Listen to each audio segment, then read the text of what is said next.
I'm Caleb Brooks with the AHSAA Radio Network. I'm at Mountain Brook High School, where we just got done doing the QB 100 camp up here. I'm with Marcel Stamps, former Alabama football player, former Canadian League football player, and current MMA fighter. And, you know, Marcel, you grew up in a place in Brantley, Alabama. It was a small place, a 1A school, and you managed to get recruited out of there by high-level schools.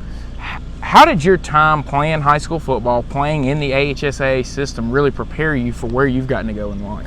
A lot has to do with the discipline, hard work. You have a lot of guys that, the coaches anyway, the stuff that they stress is things that a lot of people want on your everyday job or just your ordinary stuff that you really can't get. So it actually helps, you know, having that camaraderie with all those guys and having to have time, and you know that you have to be on time, you know, whether that was for class or if that was for practice.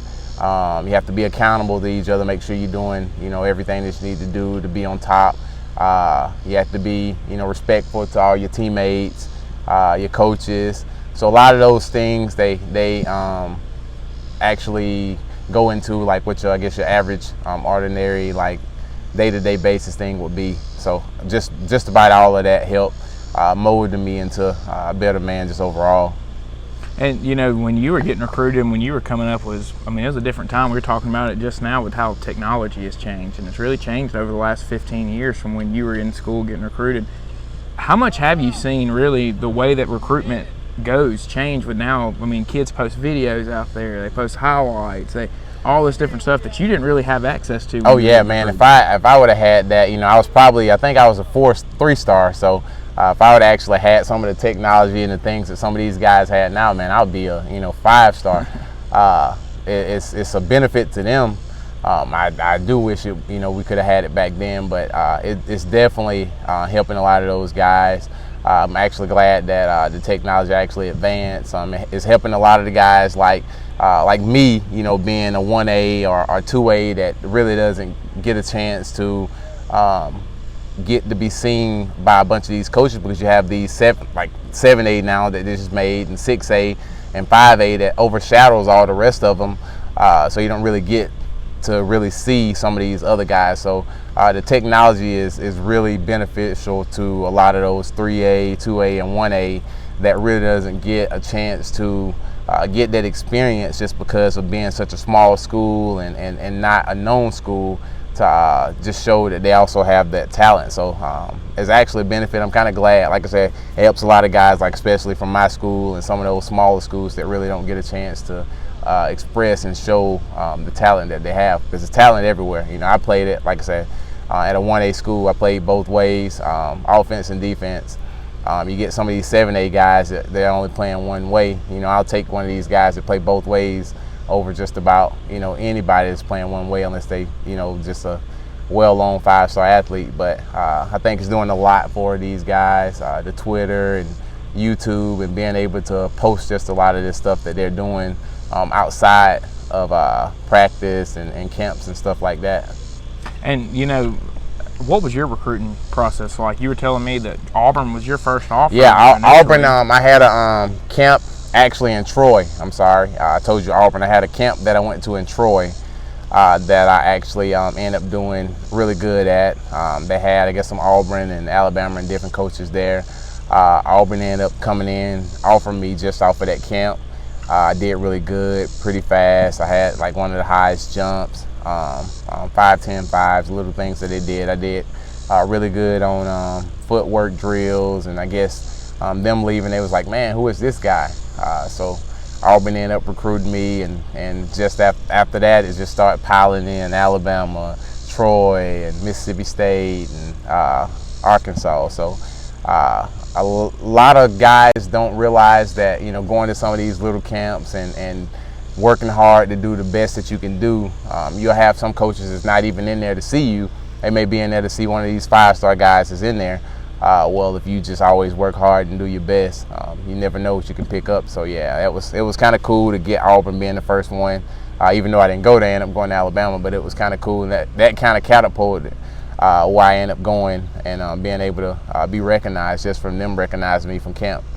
And, you know, I'm sure that you were like any kid out there that plays football just thought you were going to play football the rest of your life. I did, man. I thought I was going to play football because I ended up playing in Canada. Did it for quite a while. People don't realize the politics and how much it takes to actually be an NFL and Canadian, AFL, anything like that. I ended up getting cut.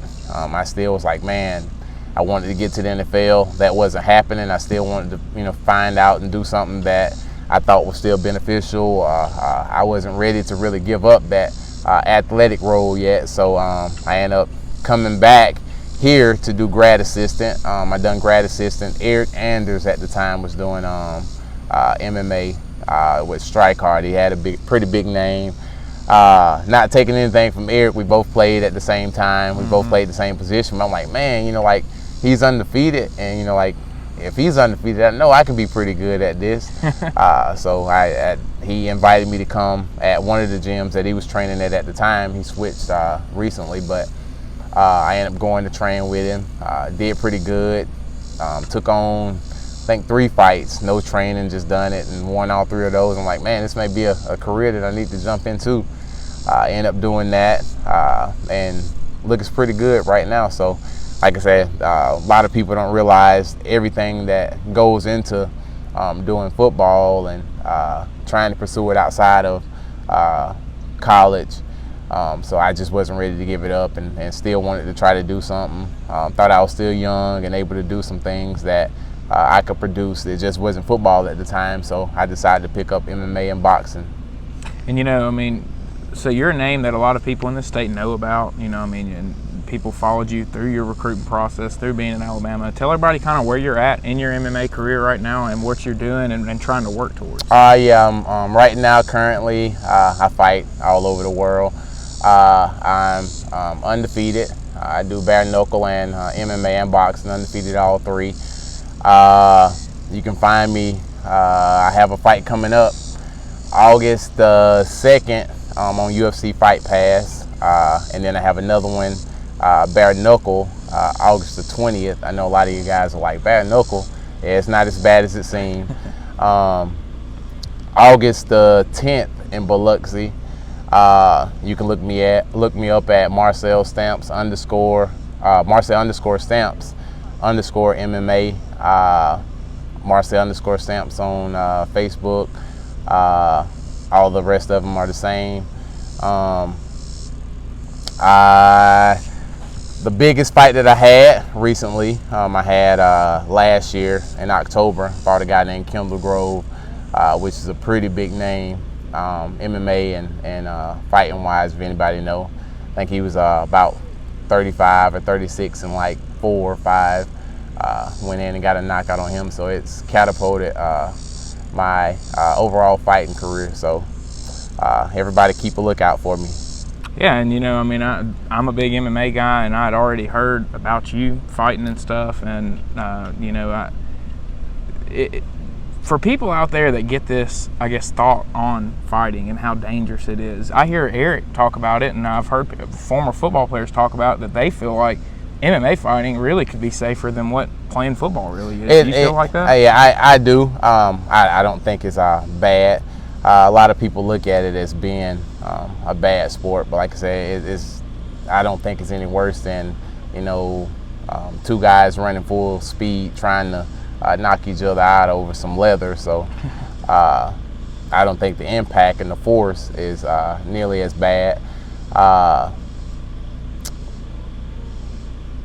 The transition with it is a lot different because, especially with MMA, you have a lot of different other things. You have, jiu-jitsu and wrestling and boxing. So with that being said, it's not as bad just because you have a lot of other sports that's into one where it's not as bad. Like I say, I spent all of my life doing football, and I bet, man, I had more stingers and more, headaches and different things like that than I've had, in the 4 years I've done MMA. And I haven't had, any concussions. I haven't had any stingers. I haven't had any like really bad injuries compared to football. So I don't think it's any worse than any other sport. And, you know, we just got done doing the QB 100 camp here, as we mentioned. You were at Coach Saban's camp all week. What is it about coming back, working with these kids, working at camps that just keeps you wanting to keep coming back and keep giving back to these guys? Oh, man, it's one of those things that I didn't get to experience, you know, going outside of high school. I didn't have a chance to experience, you know, guys helping me. You know, we had these guys like Simeon and Tim Castile and John Parker, like a bunch of these guys that had already had, you know, they had this. So I like to come back and try to, you know, help some of these guys that don't know. It was a culture shock to me to go in coming from 1A.